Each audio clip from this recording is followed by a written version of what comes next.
just start. Like no matter where you start, just start. I'm the master of editing. I forgot. I call that's boring. I call it just.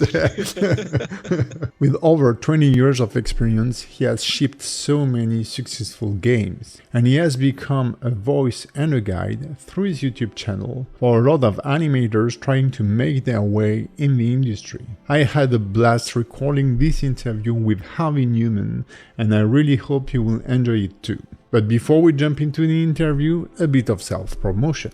If you want to learn animation, rigging and much more in Blender, discover my extensive courses on P2design Academy.com. Learn actual professional techniques or enjoy all my exclusive free character rigs only on P2design Academy.com. Hi Harvey, nice to have you on the channel. How are you doing? I'm doing great. Thanks so much for having me, Pierrick. It's a pleasure to actually meet you and talk to you and be here. It's awesome. Yeah, I'm super happy to have you too. So can you introduce yourself for the people watching? Yeah. So anybody that is not familiar with me, I'm Harvey Newman. I've been in the games industry for 20 plus years at this point. I've been mostly working in AAA games. And I have worked in games such as Horizon Zero Dawn, Total War Warhammer, Star Wars Battlefield, Battlefront, Dead Space, GoldenEye. A few small indie games. Yeah, exactly. Crisis. There's quite a few. Oh yeah, Crisis. You forget after a few years, so excuse me about that. That was great. But yeah, so I've been doing that, and then as of the last 4 years or so, I've been doing what Pierrick has been doing so well over all these years, which is a YouTube channel, and sharing the knowledge. And I actually found that is way more satisfying than being a game developer, seeing people actually kind of like, benefiting from the knowledge that I've gathered all these years is really, really cool. And as of late, as of like a year and a half ago, 2 years, I'm also a company owner. So we're starting our own game, and we're starting our own IP, and it's actually a brave new world because it's brand new to me, but it's also exciting. I need that because, you need something new that you're not comfortable with to actually keep going. So that's me. Okay, great. I think we'll go over all of this more in detail during the interview for sure. I always start with quick questions, expecting quick answers, just to get warmed up. So, what's your favorite food? Pizza, most likely. Okay. Homemade. I thought you... Okay, fine. I was expecting some French dishes. I'm disappointed. Yeah, I know. But my wife actually makes this pizza at home, the pizza dough. This is why I say pizza. Okay. Not the store one, just my wife's pizza specifically. Okay, your wife's pizza. Sounds great. Yeah. Favorite color? Purple, dark purple. Okay. Third or first person shooter? Third person, 100%. Okay. Yeah. Okay. Console or PC? Lately, PC, used to be console. Okay. Best answer I could give. No, that's perfect. Favorite movie? It kind of like it varies. It's either in the Indiana Jones or Back to the Future. Okay, cool. Yeah. Favorite artist or animator? Oh, yeah. That's a huge question. Yeah. You'll make enemies for sure. 100% make enemies. So I will go with Scott Campbell from comics. Like he's a comic illustrator from way back in the day. Just to make sure I don't make enemies. Favorite band or music artist? A Tribe Called Quest. Favorite video game? Super Mario 64. Yeah. Your favorite destination in France? Oh, La Rochelle, because my wife is from there. Your favorite destination of all, or the place you'd like to go to? Cape Verde, which is this islands off the west coast of Africa, is where my family comes from, where my origins come from.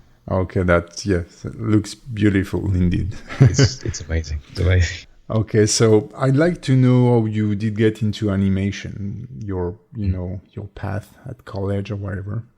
Yeah, absolutely. So I actually started as an illustrator. Actually wanted to be a comic illustrator for a long time. This is why Scott Campbell, because he's one of my favorite artists. There was also Jim Lee and Greg Capullo and stuff.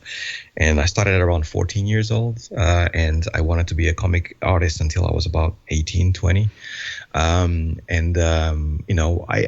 I think I was skillful enough, but I was in Europe. There was a problem. There was no online courses at that point because it must have been 2000, 2002. That was the year that I came over to London. because I was born in Portugal, and then I actually came over to London when I was 19, and that was a long time ago. And I basically started like applying. I couldn't get it, and then I realized that I needed to get a degree because I wanted to have a piece of paper that said you've done something amazing. I realized there was no degrees in illustration. There was only the closest thing there was animation, and at that point in time, 2002. They just started the first universities in London doing animation courses, bachelor's degree. And I actually signed up to actually do a bachelor's degree in a university. I signed up to 3 of them. One of them picked me up because of my illustrations. And the name of the course was called Animation Specialist, 3 years, which I thought, this sounds great, right? I mean, you're going to become a specialist in animation. So I signed up, started. I fully thought this is going to be great. 3 years later, I didn't know anything about animation, but I knew a lot about Maya, which buttons to press, how to rig, how to model. So a bit of a waste of time when it comes to animation. But what happened was that through the 3 years, I fell in love with animation because I wanted to actually learn more, and I started looking more into it and things like that. So by the end, I was sure that I wanted to be an animator more than an illustrator. Okay. So the university, the bachelor's degrees was useful in that way, that I actually got like passion for animation. What followed after was basically just me trying to get into the industry, but I didn't have a show reel. I didn't have anything to show. So for me, it was very hard because I felt frustrated because I had to go back to a full-time job working somewhere else in an office with like waitering, catering, with all kinds of jobs in London, the most horrible jobs. And at the same time in the evening, I was working hard trying to actually get my show reel together so I could get a job in animation. So a year and a half went past, and even though I was working hard, I was not making any progress. And then years ago, I don't know if you remember this, Pierrick, Jason Ryan, this animator that is absolutely amazing. He called Jason Ryan. He was doing these newsletters. He also had a tutorial and some classes. And he used to have a very unique workflow. They used to go from 2D to 3D. And to me, it felt absolutely perfect because I knew how to illustrate. So maybe I can actually learn animation that way. And he had these newsletters at that point that you could ask questions. So I asked him questions, and I probably sounded very desperate at that point because I was basically like, I really want to make it, but I don't know how and all that stuff. So he replied to my newsletter, thankfully, which was really good. But then I actually kind of like asked him a few more questions, and I think he at some point said, "Can you send me your illustrations, and I can tell you a little bit more about where you're going wrong and some of the things that you need to do." And I think he must have liked my illustrations quite a bit because what followed was about 2 years worth of one-on-one tutoring. Because he basically went, he just went, Harvey, don't worry, like I'll walk you through it. Just send me the shots. I'll review them over email, and I'll send you the reviews so you can work on them. So it was about nearly 2 years of that, which was amazing. So I'm incredibly thankful to Jason Ryan because I wouldn't be here without him. And then at some point, I was actually absolutely focused on getting into the film industry at that point. And this must have been like 2008, 2005, something like that. And I asked Jason Ryan about work because at that point, games was much easier to get into than film because it was not such a big thing like nowadays. And I asked him, should I apply everywhere or should I apply for specific places that I want to go to? What should I do? And he basically said, just start. Like no matter where you start, just start. Just if anybody gives you a job, get it. Because that's how you actually kind of like get started in this industry. And one way or the other, you fall in the right place. And that was the most wisest thing I heard. So I started applying everywhere. And eventually in 2009, I got my first job. I was working as a QA for many years before then, but I got my first job as an animator after working many years. So it took me from 2002 or so until 2009 to actually get my first job in animator. And I just started working in a company that no longer exists called Eurocom. And it was really good. It was amazing. Cool. So I think that's a lot of great advices to be heard also nowadays, because I feel like a lot of young animators and artists, they just get out of school and they feel like they should land a job immediately or whatever, but it's a little more complicated than that. I was going to ask you, why did you choose game animation instead of TV or movie animation. So that's Yeah, of that's the yeah, reason. yeah, exactly. Absolutely. So I actually started. It's funny though because like there's two choices in my life that I thought it was going to go completely different that actually went some other way for the better. The first one, not related to animation, was that I came to the UK at 19 because there was nothing for me back in Portugal, and I have a complicated past that I won't get into family-wise. But basically, there was nothing there for me, so I came over here to actually kind of start. And I fully thought that I was going to only spend here a few years and then go to the US. And that was because I thought that was going to be artistically better for me. And then the Twin Towers and the situation 9/11 happened, and I got stuck here because then it was much more complicated. But it was all for the better because I wouldn't actually want to go over there right now, even though I had many opportunities over the years. Because being a black person, being over there, everybody knows about the situation in America and all this other thing. So I feel much more at peace here, and I feel like this is my home. The UK, absolutely love it. It's amazing. The second choice was exactly that one. Going from film to games, I started working in games at Eurocom, and the first game that I worked on that was like AAA was called GoldenEye, which was a reboot for the Wii, the Nintendo Wii, and it was incredibly well received. It had like a 8 and 9 out of it. You remember? Yeah. So for me, seeing the game that I worked on so hard, and I worked incredibly hard on that game, and the deadlines were very short, and we had about 9 months of crunch, which is not good for any reason. But it was hard, and when you see it in the reviews, you kind of get addicted to it. And I'm like, this is actually cool. And then the more games I worked on, and the more like the industry started changing, the more I started realizing that all the animators that I start with all wanted to go into film. And then over the years, you start seeing animators coming in and saying, games is what I wanted when I was at university or when I was a young kid. And then you start realizing that this is actually starting to become cooler than film. And then the more we actually evolve as a games industry, the more you realize that it's more stable and has higher salaries and it lasts longer and things like that. And then also the accolades that you get and the games that you get. And because I started so young, it becomes very much like this is actually the industry that I want to be in. And at some point, I actually realized that I can actually make a bigger impact by being in the games industry that I can make in film. And mostly because film has been established since 1920s and it's been around for a long time. So all the rules are written now at this point, and basically you just follow the rules as they are because, it's a very aged industry. While games, we're still learning a lot of the things that we need to do. So like crunch is no longer a thing for the most part, but when I started, it was completely normal. Those kind of things evolve and become better, and it was horrible before, but now it's better. And I think it's really cool, the idea of me being part of it and making a difference, right? Trying to make a difference as much as I can. That's right. I think that the current thing is beyond the video game industry.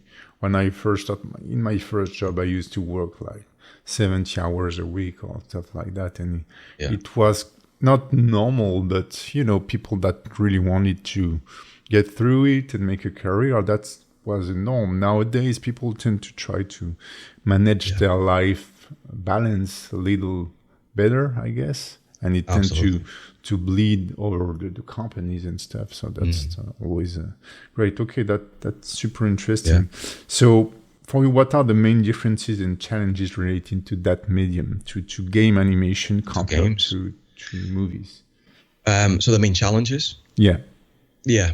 So the main challenges is like games, I think is also the main benefit of games. It kind of goes hand in hand. So film, VFX, all the industries related to animation except for games have normally a linear pipeline. And it's really good because it means that as long as you do your bit, it goes to the next bit and then it keeps going. Sometimes you have to re-edit this stuff, but for the most part is like linear. For games, because you have an engine, I like to call it a circular pipeline, where everybody's pumping things into the engine at all times. And what happens is that a lot of the stuff breaks a lot of the time. It doesn't matter if it's animation or art or rigging or cloth or whatever it is. So you have to collaborate much more with other people, right? So you have to talk with other people constantly, because if you just throw things in without thinking about it, even if you have it really well planned, things will break, and people will come knocking on your door thinking, like, what are you doing, right? So the more you talk to people, the more you collaborate, the better the game becomes. And it becomes a challenge mainly because you feel like you redo a lot of this stuff, right? The game that started in the beginning as something becomes organically something else by the end when it gets released. And it's difficult for your brain to get used to it, right? Especially, I've seen a lot of animators that come from film that struggle with the iteration process required in animation. The amount of times that you have to redo things in order to actually get them better, as the designers and animators and stuff are trying to figure out things, sometimes can drive people nuts. Yeah. But at the same time, it's for the betterment of the game, and there's many reasons why that happens. So this is, I think, is probably the worst part of the job, but also the part that makes the job really enjoyable because it's so collaborative. Yeah, and I feel like there's a lot of technical challenges. You tend to get a lot of culture from the other pipelines and other specialties. Absolutely. That's really, really cool. And definitely the best animation might not be the one landing in the game because it doesn't fit the design or whatever. So exactly. The amount of great animations that I had to throw in the bin. For that we had to spend months working, and it's like, it hurts, but it's the game. It's about the game. So you worked on many iconic games like the Total War Warhammer. I think that's the game I waste most of my life on. Oh yeah? Oh yeah. Great. Yeah, more than 500 hours. Now, when I saw the numbers, I was hardcore like, oh, that's crazy. Now I calm down, The Horizon, the Horizon game. Horizon. So what was your favorite project to work on and why? Yeah, great question, man. You have great questions, Pierrick. This is why you're so good at doing this. Star Wars Battlefront. I always go back to that one. And why? It's an emotional roller coaster. That's what it was. So Star Wars Battlefront, for those that don't know, like everybody talks about loot boxes nowadays. Everybody talks about in-game items that you have to buy and how unfair that is, and how publishers are actually putting their hands in your pocket all the time and all that stuff. Well, Star Wars Battlefront was basically the golden child for that movement, the whole movement. FIFA was doing it way before, but we in the game of Star Wars Battlefront did it, and it came across as EA being too greedy. Right. And what happened was that I was working on that game for about 2 or 3 years already. The game came out. We worked incredibly hard on the game, and we knew that the gameplay of the game was really solid, and it was very, very entertaining for people to play it. So from a developer standpoint, we thought we have something here that is going to be special. What we didn't take into account was the level above us, which is going to be, all the upper bosses, where they decide what gets marketed, how we're going to get money from the thing, all that stuff. There was some rumors, but we fully thought as long as we make a good game, it's going to be great. What happened in reality is the game came out and people just talked about this layer of money making that EA put it on top, which was very similar to what FIFA does nowadays. And it kind of made sense in a way because Star Wars is huge and a massive IP, but at the same time it didn't, because you could pay to win, and that's the problem. Because you could actually, if you had lots of money, if you want to spend 20 grand on the game, then you would be better than somebody that grinds really hard for 60 hours. And that's what was not right in the game, and I think that's basically what became the thing about the game. The good thing about it is that we actually, a group of renegades in the good fashion of Star Wars, we actually really believed in the game. And even though the game was made by about 300 people started going off to work on Battlefield 5, including myself. I went over and I worked for Battlefield 5 for about 9 months.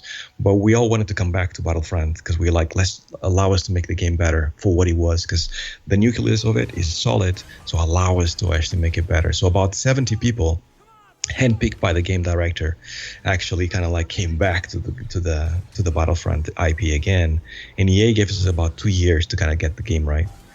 And what happened was that we started talking a lot with the community via Reddit, and the community absolutely hated us in the beginning. They were like, you guys suck. Oh my God, this is impossible. It's not salvageable at all. This is not fixable. You guys cannot make this game better. It's horrible. It's the worst Star Wars game ever. So we're like, okay, hold on. tell us what you guys don't like. We'll go from the biggest thing to the smallest thing, and then we'll slowly start fixing it. And it took us a good year to actually fix things to a point that people were actually feeling it. But what happened after a year of us constantly hammering at the animations, at the logic, at the design, and how it worked, is that people started loving what they were starting playing, the hardcore gamers, the hardcore Star Wars fans. And slowly we started getting love back. It's like, these guys are really trying, right? And then after that, it became the creative part, which was very much about the hardcore gamers who are saying, you need to play Battlefront 2 now because it's a good game, go and do it. I'm like, cool. And then IGN, they made so much noise, not us, but the community made so much noise that IGN re-reviewed our game. Okay. And initially we had a 5.5 or 6 out of 10 or something like that. On the re-review, they actually gave us a 8.9 or 8.6. Yeah. And they said clearly this game is now worth playing and it's absolutely amazing. And if you want to play the best online Star Wars thing, this is it. So we were pumped. So what followed after the next year was the creative side of things, which is where basically as designers, animators, and everybody just going like, what if? So we started kind of throwing all kinds of interesting things, such as nobody thought that an Ewok could take on Darth Vader. And when we said the next hero is going to be an Ewok, it was like, yeah, that's stupid. And then we put it in game. It was really well designed, really well balanced. The animations were really nice, and everybody loved it. So then we're like, what if BB-8 could actually take on Darth Vader? How would that look? Once again, we're like, oh, you stupid. Oh, my God. How can a robot take on Darth Vader? And we did it, and it was amazing. And everyone was like, BB-8 is amazing. So, yeah, you just kept going about Yoda and all kinds of heroes, and it became like a really amazing game. And by the end of it, all of us became super proud of it.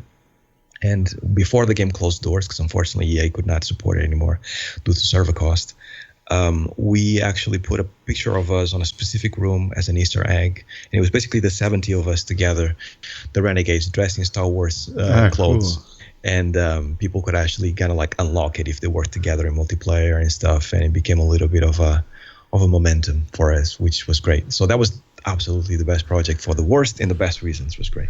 Yeah, that's a great history. That's great also too, because you mentioned the community, the players, and I think like the game industry tend to listen to their customers way more maybe than other industries, or maybe the customers are kind of more involved into the game development. So I'd like now to switch gears to your YouTube channel, because I think that's how I discovered you at first.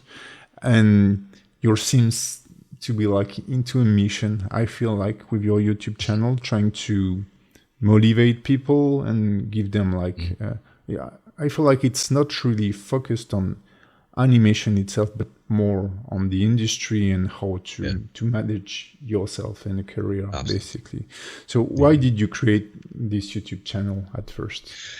Yeah, so at first, I actually was I was still working at DICE, at EA DICE in Sweden. I was in Stockholm at that point.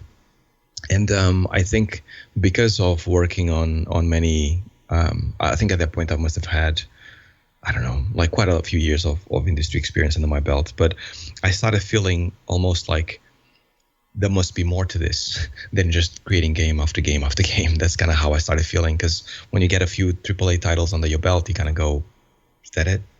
Because that's how it is. It's great, but it just becomes routine. Yeah. So I started kind of looking into like, what could I do? How would I do it? And what would be interesting to me? And I don't know, I started thinking about like animation tutorials in games. And when you put those three things together, I couldn't find anybody doing anything at that point that were actually specific for games. There was people like Jean-Denis Haas. Yeah. He does that for the film industry at that point in time. And he was like really good at doing that and showcasing like, the pipelines, and not the pipelines, but how you work in how to actually do things. But I couldn't find anybody for games.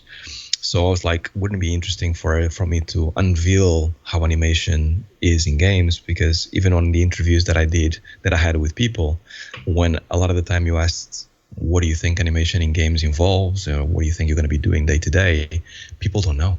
They just know that animation is animation and you're going to do some of it in games, but you don't know what it is. And the reality of it is that when you start working in a game, is very different from animating in a linear pipeline for the reasons that I mentioned before. But also you have to actually absolutely love games in order to be able to maintain and sustain a career in games. If you're just doing it for the animation aspect of games, then normally you burn out. You really need to love games in order to be able to connect the two. So for me, it was very much like, can I do this? And I started with tutorials. And then I started realizing that the videos that I was doing more about the lifestyle and motivation and how to actually kind of like think and act in the games industry and how certain things work was getting much more traction than the tutorials. And I kind of felt at some point that I was actually just repeating with a lot of people did better out there in terms of tutorials. So I kind of focused on that part of the equation, of which is basically about the mental state that you have as an animator. And this goes for both games and film and everything. Animation is hard. It requires a lot of focus. It's very insulated and isolated. You just have to stay in front of the computer for hours on end. And you have to work incredibly hard in the beginning in order to make it into the industry. And then you think when you get into the industry that that's it, you're going to be sorted and everything is going to be rosy from now on. And in reality, it's the opposite. It's like, you have a lot of like imposter syndrome. You have like a lot of doubts, and people actually kind of like, you have certain bosses that are questionable and they don't talk to you in a nice way, and they also have imposter syndrome and they have doubts, so they kind of like lash out on you, and then you start thinking, is it about me, is it them? And there's all kinds of stuff that happens psychologically as an animator. So this is why I do the content that I do, that hopefully helps out people a little bit on their day-to-day, because I've been through it all. And if I had the content like this is kind of what I thought, I would actually hopefully be a little bit more prepared for the industry. You're pointing something important, is that it's a job at first, and you don't always do what you want. It's not always fun. So even though it can be your dream job and animation is awesome, there are days where you just do, like maybe boring animation or repetition or retakes and stuff, and you might be like mentally tired of this, but it's a job, so it's not always fun, and that's super. And there is a hierarchy. There are people managing you, and you may not like them. It's not always like a beautiful world. So that's super important. And in that regard, what was your biggest struggle, and what do you think is the biggest struggle for young animators or people trying to be an animator in that industry? So I think there's a couple, but they're connected in a way. I think is the creative freedom that you have and you think you're going to have when you get into animation.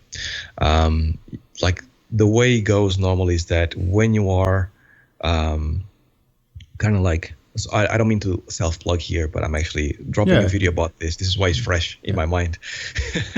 When you start and you're actually working by yourself in your house, you're working the hardest you have ever been on your own stuff, having your own ideas, coming up with the best showreel possible, and you have full creative freedom. And what happens is when you go into the industry, you spend the next 10, 20 years probably working on things that other people want you to work on, and you'll stop having that creative freedom. And you think at some point it's going to happen. And what happens is that you start leveling up your career to have the creative freedom that you want. So I was a senior for that reason. I was a lead for that reason. I was a director for that reason. But you're always looking for the creative freedom to basically be like, I want to create these things. I want to have these ideas. So let's do them, right? But then what you realize is that ultimately you are the most creative in the beginning. And that's the circle that you go through, right? Especially the more years you go through, you're just like looking at that piece, even though it was painful, but it was the most creative. So I think that having that in mind, keeping that in mind, there's certain bosses, people that you're going to have as a lead, as a senior, as a director, that basically do one or two things. They either stop your creativity and they stifle your creativity, or they give you a lane to run in and allow you to create, right? And the second part of this equation, the second type of person, is really good and empowers you and gives you hope and inspiration for you to be like, this is going to be amazing. But the first type of person actually makes you feel like you hate your job, you made the wrong decision, why am I here, all these other things. And the more years you go through the industry, more jobs you have, the more you start realizing that sometimes you find one or the other, and it's very difficult to find to have something in between. Almost never happens. It's either one or the other, and the more time you're actually in the industry, the more extreme those things become. So for me, it's very much like the creative side of me wanted to escape that being closed, right? Yeah. And in a way, it was good because I feel like most companies that I worked in, they thought that I was talented and I had lots to say because I was outspoken and I always had ideas, and I felt frustrated a lot of the time when my ideas didn't went through, even though I thought it was good, even though you have to understand that not all the time your ideas will go through. You can suggest as many things as possible. But that was my frustration. But at the same time, it was the thing that allowed me to get where I am right now. The frustration of not being able to do something, including the YouTube channel, is the same thing. Okay, super. Yeah. Great. So now you also have your own studio. So you told that it was like 4 years ago you started this, or 3 years ago? 2 years. 2 years, okay. Nearly, yeah. During the pandemic, I guess? No. It was after the pandemic. Okay. It was after the pandemic. So I started thinking about it then. But I actually started like, so I actually was recently, my last full-time job was a job in a company called Build a Rocket Boy, and it was animation director there. And I had a massive team of animation, and it was very, very stressful, but also fulfilling and all kinds of stuff. But for years before then, even when I started my YouTube channel, I thought, what if you could start a game studio? Because now you know for sure that you love games, and you know more or less how to make games, because after all, you've touched all the parts of a game up to this point, and you know more or less how to make games. And even if I don't know how to do it, I know somebody that knows how to do it, that I really enjoyed working with. So that's kind of how we started about a couple of years ago. That Proxima started a couple of years ago. Yeah. That's it. I mean, I can go more into it, but I don't want to like take the whole time. No, I mean, that's fine. If I don't like it, I will just cut it, you know. I am the master of editing. I forgot. Like, oh, that's boring. Okay, let's just... No, that's fine. No, I have tons of questions about this because that's a big leap, you know. Like, being a freelancer is a thing. You're the master of your own time. Whether you work with, you know, customer you like, project you like or not, that's another thing. But having your own studio, having employees or people depending on you, that's a really big thing, you know. It's huge. And that's a leap I don't want to take for the time being. Yeah. You know? I feel like fair enough. It's yeah. So it's like, if you don't mind me saying, Pierrick, I think it's something that, just like being a lead and a director, it comes to you whenever you feel you're ready. It's one of those things. Like, if it used to happen at some point, you go like, I think I could be doing that. That's kind of how it came to me. I never thought, like, if you were to say to young Harvey, like, when I started working in the games industry, you're going to be a senior animator one day. You'd be like, oh my God, this is the best thing ever. It's going to be great. Or a lead. You'd be like, I don't think I'll be a lead because there's lots of Excel and lots of management. I just want to be the best animator ever. That's kind of how we started. But as you know, I'm pretty sure you can relate to this. You just slowly grow into it. Yeah. Right? And I think that's kind of how I feel about this Proxima situation. It's just, I don't know. I feel like it's the next step. I did that I had like some kind of lead position, and my biggest frustration was I couldn't animate anymore.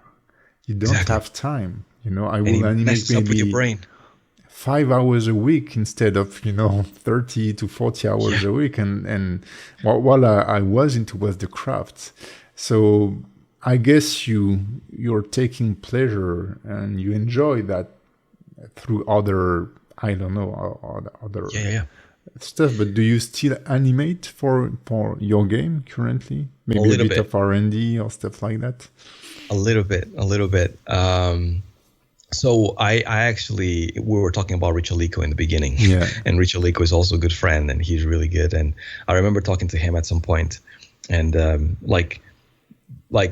Rich Alico still animates very heavily, as you can see. He's absolutely amazing.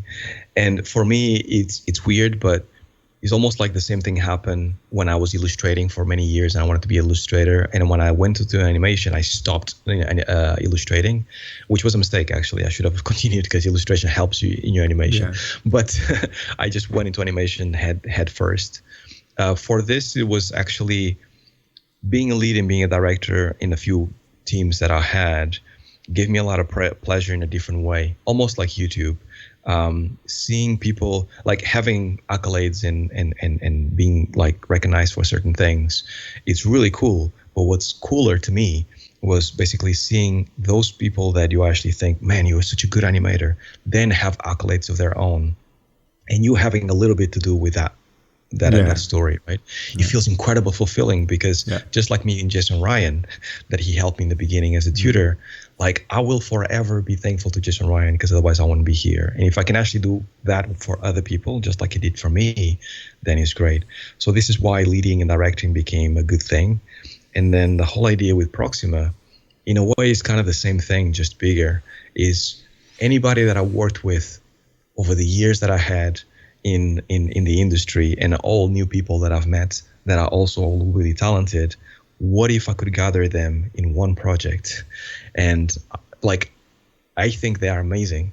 And so what would they could actually do if we gathered and all worked in this one idea, this one IP, and threw all of our talents in, right? Wouldn't that be amazing?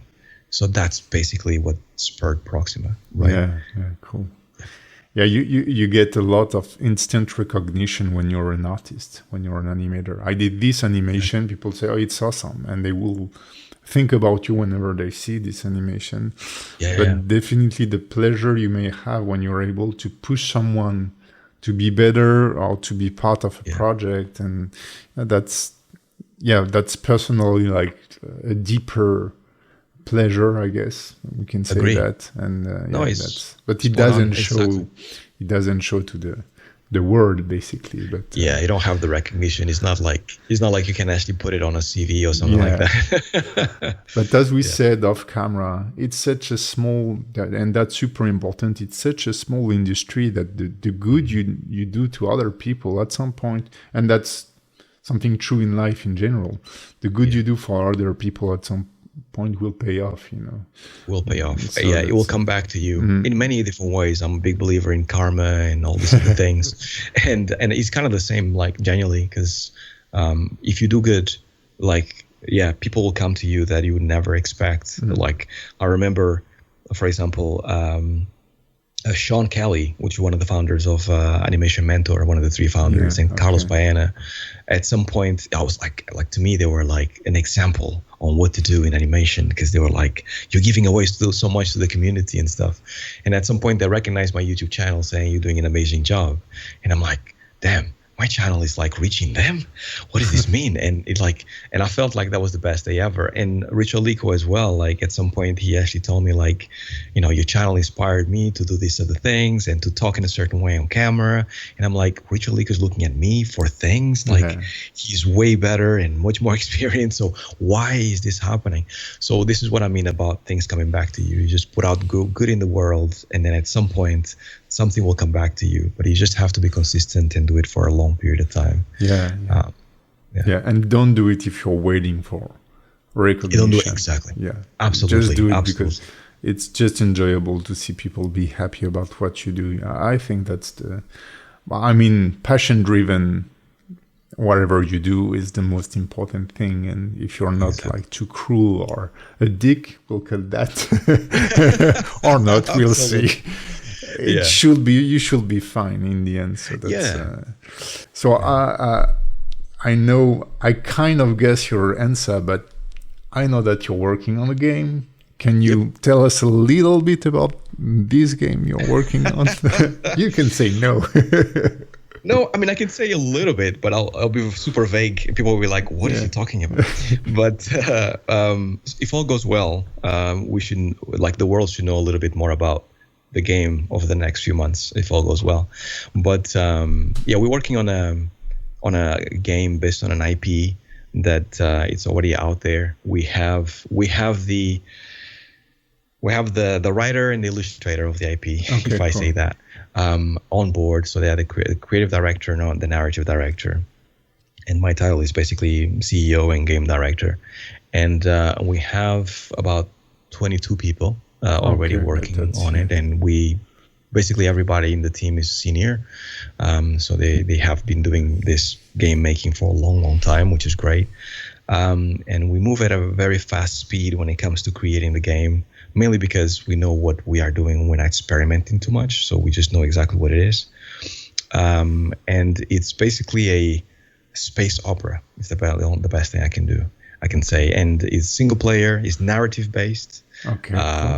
And we are modeling ourselves to. Are you familiar with Ninja Theory, the game studio? I know the name, but not that much. So they do a game called Hellblade. And Hellblade. Yeah. Okay. Yeah.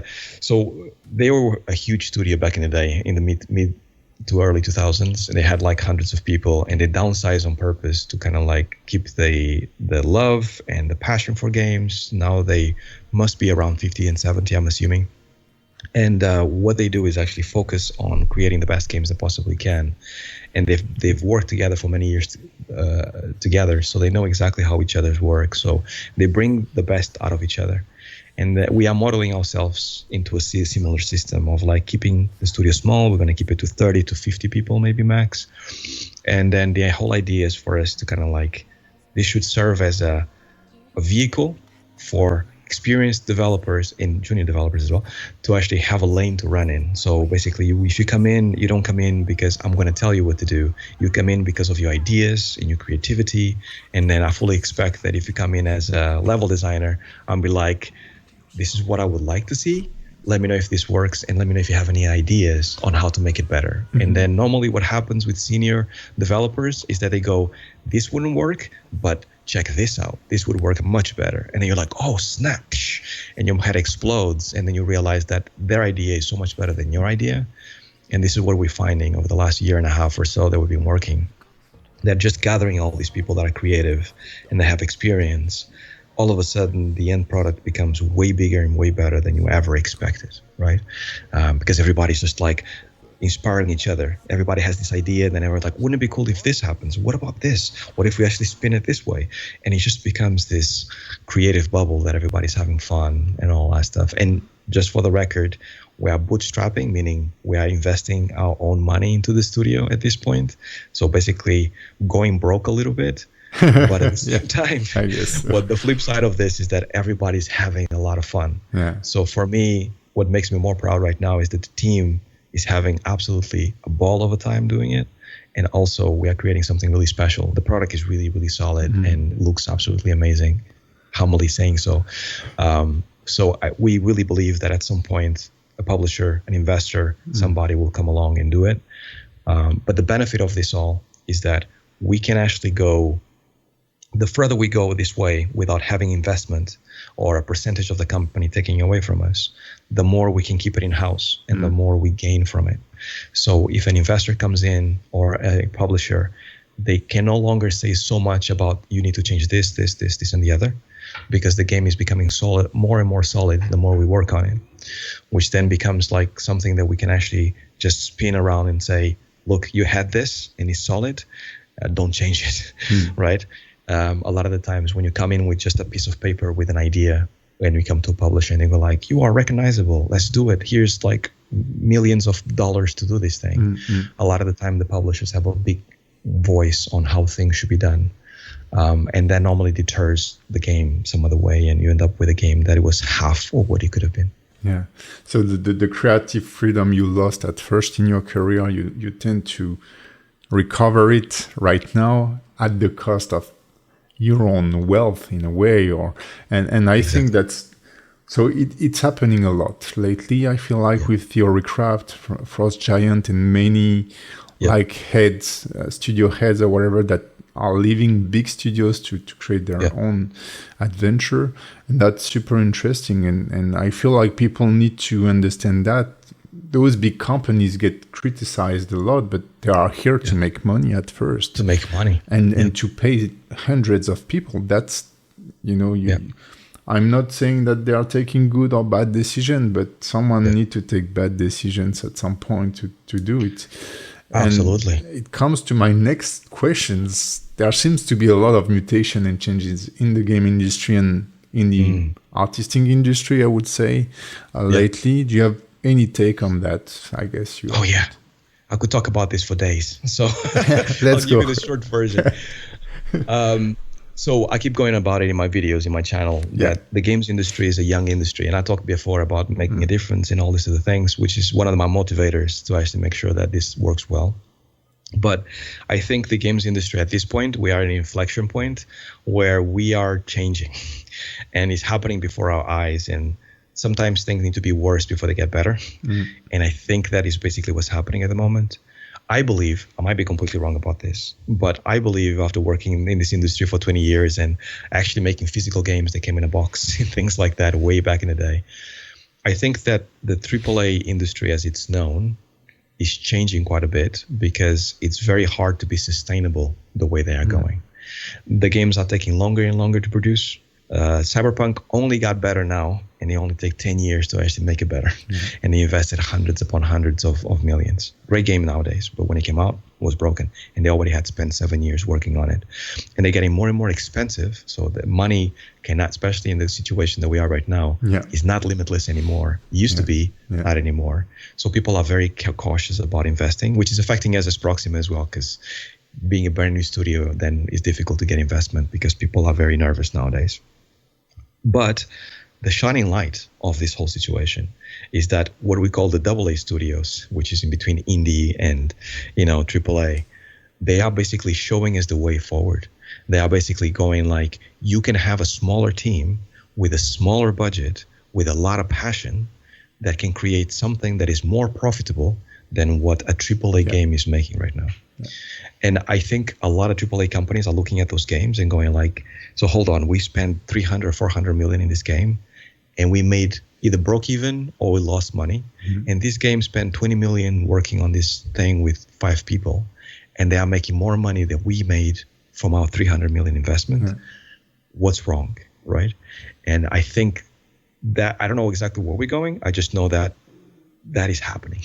And it's going to be interesting to see what happens over the next 5-10 years. Yeah, I think that people need to understand the difference between making gross revenue and making like a net revenue in the end. So and those $1 million companies may not like be sustainable at some point and some time. That's one of the reasons why I don't want to grow right now, because I'm kind of happy with how I made my money in a way, and having people working for me, that will be like a big, I don't know, not a burden, but you have the idea, you have to make money for them, and at the end of the day, you have less money for you. So that's the same thing, but at another scale. Absolutely. Yeah. So I feel like, it's a bit like music 20 years ago. You had to go to a studio to record things. So big labels, big studios will be able to produce like big bands and stuff like that. But nowadays, anyone can do music at home. And so you see like people creating their own stuff, putting it, to the public, and it will work or not. And I feel like a lot of jobs, especially digital-based jobs, are evolving that way. You don't necessarily need to have like hundreds of people to produce something right now. So there are more games. We have more games than ever now. So. Yeah, it's great. Like I actually remember a time where having a bigger company was more impressive than having a smaller company. Like you saying that your company has 200 employees is like, wow, this is great. You're huge. Turned out I didn't know that. But I do think that having gone through that experience of working in a game with 500 people, which is insane, now I understand more than ever that having a smaller people, of more focused people, we can do more work at a higher level than a company that has many people, because the message gets diluted and confusing and nobody knows exactly what it is. And you end up just like running around like headless chickens, because there's too many people to do one thing. And I do think that having a smaller team allows you to be focused. And as you said rightfully, when you have so many people on your payroll, it becomes about making sure that you make the next payroll as a CEO, as a boss. Yeah.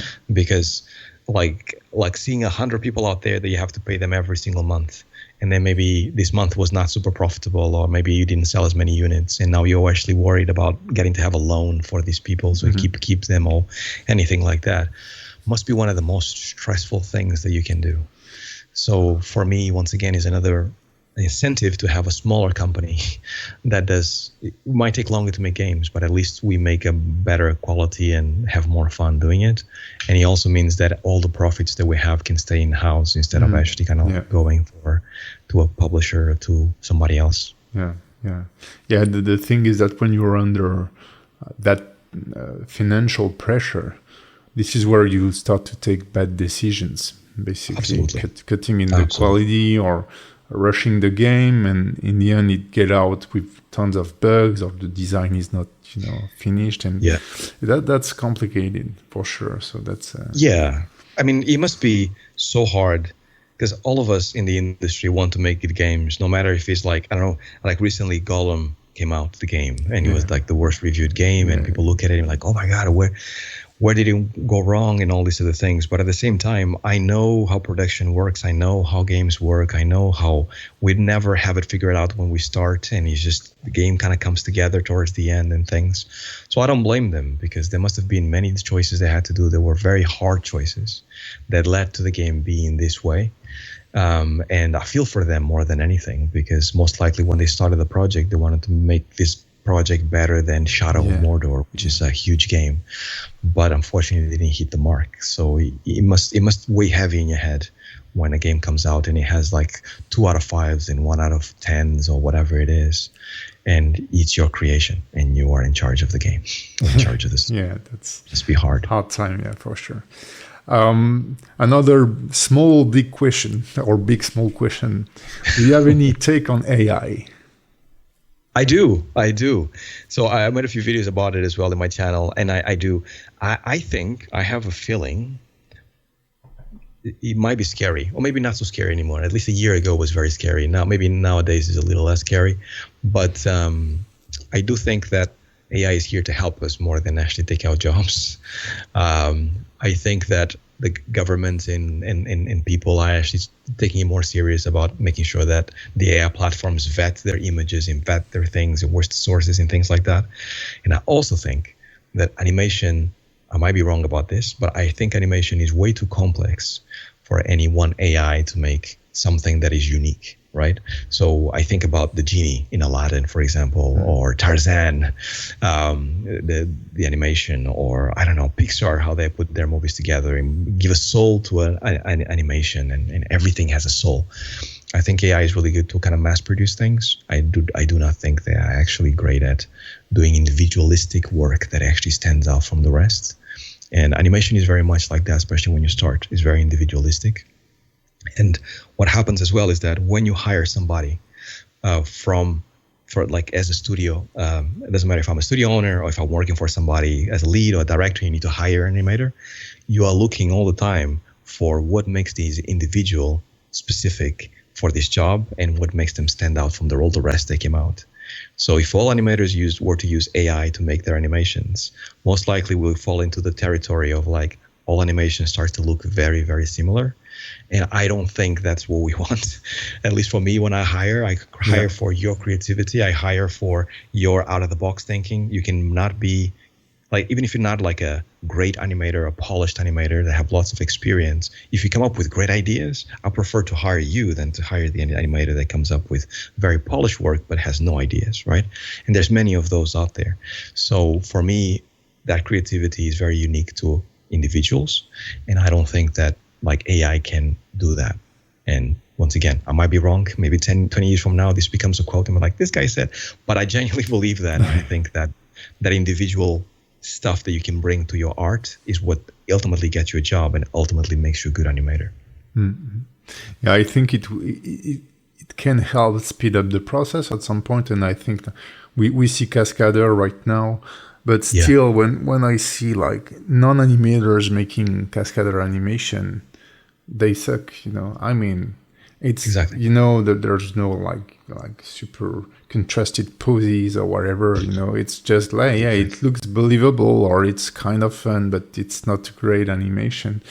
And I think that that's kind of my take, is that it's just a tool. It's here and it's gonna be developed even more for sure. But I mean, the craft and the thing of being an animator is not to make things move or master software or whatever, you know. It goes beyond that. And I do believe that people need to really focus on that part and don't, you know, lose track of this.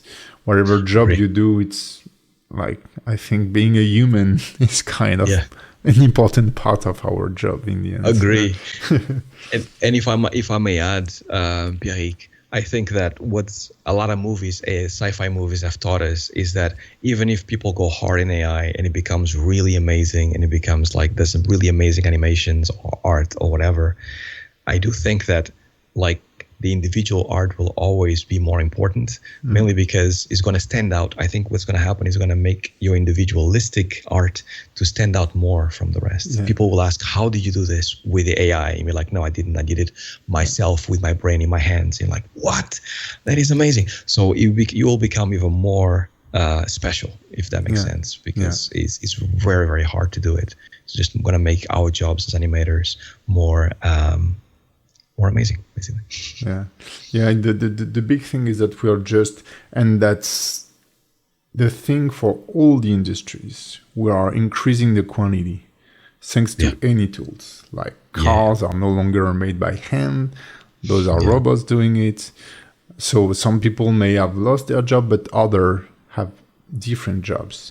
So that's why for me that's not such a big threat. We need to adapt at some point, but new jobs will be created out of it, or we will produce more games.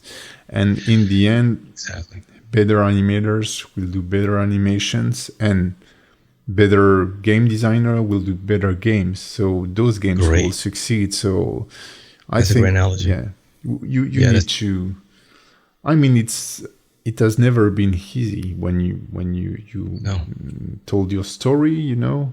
You didn't start as out of school as an animator, paid $3,000 a month or whatever, you know. You just struggle. You do like work for a restaurant and do kind of shitty job, as you said, before you slowly build your skills to become an employable animator or an employable artist. And there's a gap, you know. I think being an artist for ages has been something complicated to make. It's always.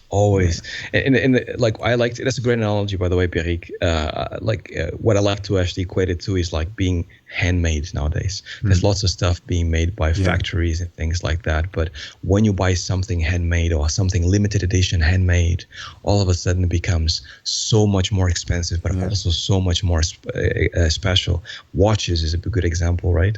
Like you can actually make a watch nowadays. You can actually be as amazing as a Swiss watchmaker, but it's never going to be as special or as limited edition as when you buy something that was made by a Swiss watchmaker with their own hands over I don't know how many hours.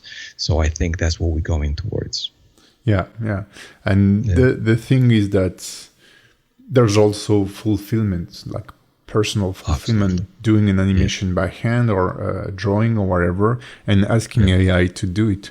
I guess there must be some excitement, you know, but at some point it becomes boring when it's just, you know, you're just generating pictures and pictures, then struggling to do it maybe half as good as the AI one, but you did it by hand, and at some point you'll become better, you know. So it's completely. And it's a weird way of actually creating, right? It's almost like what happened with 2D animation and 3D animation. Do you remember like back in the day when like Pixar came along, that most of the animators were saying, this is a really backwards way to animate. Like I'm used to having paper, pencil, and then what's in my head goes on the paper. That's it.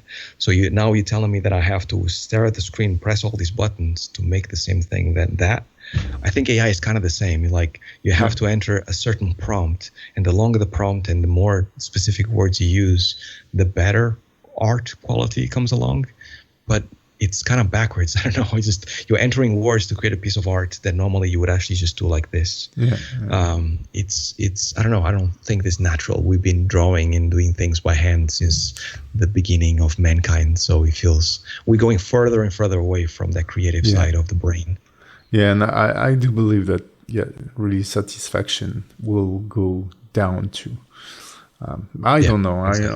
I don't know. And it might be the thing that will make people bounce off of it, at some point. Is like, maybe. You just want to do something great and fulfilling, So it's why are you running, while you can have a car, for example? It's Absolutely. Just, the pleasure through pain at some point. It's the journey that you go through. Yeah, exactly. Definitely.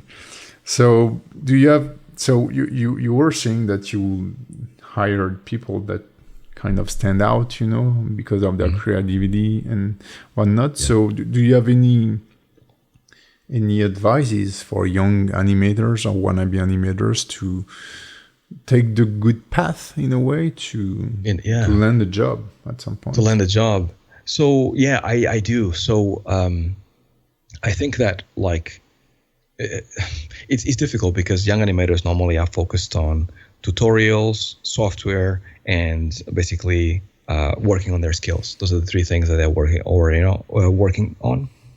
And what I say in my channel and my videos a lot of the time is that is, even though you need to be the best animator possible, you need to have the most creative ideas possible, that is kind of half of the whole equation to get a job.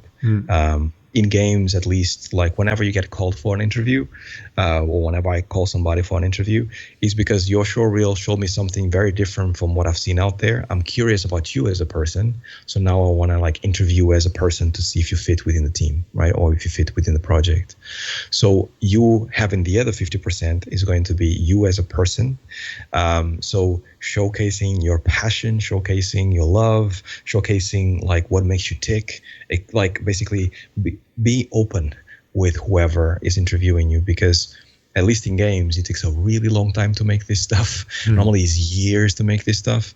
And if you're going to hire anybody to sit next to you, you want to make sure that you want to hire somebody that you can hang out with, that it can be your friend, they can be somebody that you can just vibe ideas with, talk about your children, talk about your friends, talk about what you've done last night, get drunk with even.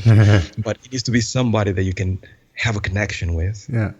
And that is a huge part that people sometimes miss because you're so focused on working on your show reel and your craft and stuff that sometimes that social aspect of getting hired is missed. And I've seen many animators out there that are incredibly talented.